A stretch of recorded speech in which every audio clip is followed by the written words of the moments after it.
బాబు ఎప్పుడున్నా రైతుల్ని పట్టించుకోరు. రైతులకి అన్యాయం చేస్తే జగన్ ఉన్నప్పుడు బానే చేశారు. అంతకుముందు రాజశేఖర రెడ్డి ఉన్నప్పుడు బాగే చేశారన్నటువంటి కోణాన్ని సాక్షి ప్రొజెక్ట్ చేసుకొస్తుంది. అందులో పంటల బీమా కట్టకుండా ఏడుబిచ్చుకు తినడంతో ఇన్సూరెన్స్ కంపెనీలు బ్లాక్ చేసిన ఆంధ్రప్రదేశ్‌ని అన్నటువంటిది హైలైట్ చేసింది.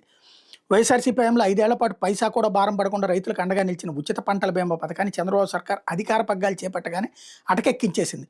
ఉచిత పంటల బీమాను ఎగరగొట్టేసి 2024 రబీ సీజన్ నుంచి స్వచ్ఛంద నమోదు బీమా పథకాన్ని తెర మీదకి తెచ్చింది.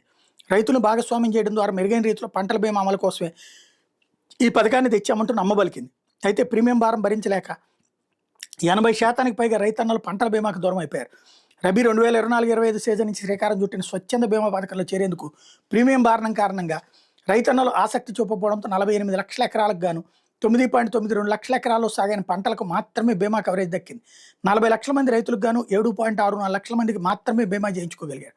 ఈ ఖరీఫ్ 2025 సీజన్లో దాదాపు 72.9 లక్షల ఎకరాల్లో పంటలు సాగవుగా 19.58 లక్షల ఎకరాలకే బీమా కవరేజ్ లభించింది.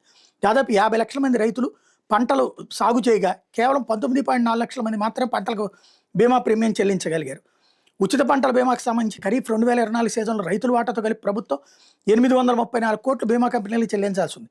ఇక స్వచ్ఛంద బీమా అమల్లోకి వచ్చిన తర్వాత ప్రభుత్వ వాటా కింద రబీ 2024 సీజన్లో 88.07 కోట్లు, ఖరీఫ్ 2025 సీజన్లో 172 కోట్లు చెల్లించాలి. అంతేకాదు 23-24 వ్యవసాయ సీజన్కి సంబంధించి జూన్ 2024 తర్వాత చెల్లించాల్సిన 1324 కోట్ల ప్రీమియం బకాయిలు చంద్రబాబు సర్కార్ ఎగనామం పెట్టింది. ప్రభుత్వ వాటా ప్రీమియం డబ్బులు చెల్లించకపోవడంతో రైతులకు పరిహారం దక్కని పరిస్థితి నెలకొంది.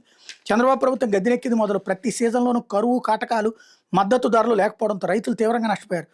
ఓవైపు వర్షాభావ పరిస్థితులు, మరోవైపు అకాల వర్షాలు, ముంచెత్తిన వరదలతో పంటలు దెబ్బతిన్నాయి. అదే ఉచిత పంటల బీమా పథకం అమల్లో ఉంటే సకాలంలో చంద్రబాబు ప్రభుత్వం చెల్లించాల్సిన ప్రీమియం వాటా కట్టి ఉంటే 23-24-25 వ్యవసాయ సీజన్లకు సంబంధించి కనీసం 3,500 కోట్లకు పైగా బీమా పరిహారం అన్నదాతలకు అందుండేది. చంద్రబాబు ప్రభుత్వం ప్రీమియం బకాయిలు చెల్లించిన కారణంగా ప్రస్తుతం రబీ సీజన్లో కనీసం బిడ్డింగ్లో పాల్గొనేందుకు కూడా ఇన్సూరెన్స్ కంపెనీలు ముందుకు రాలేదు.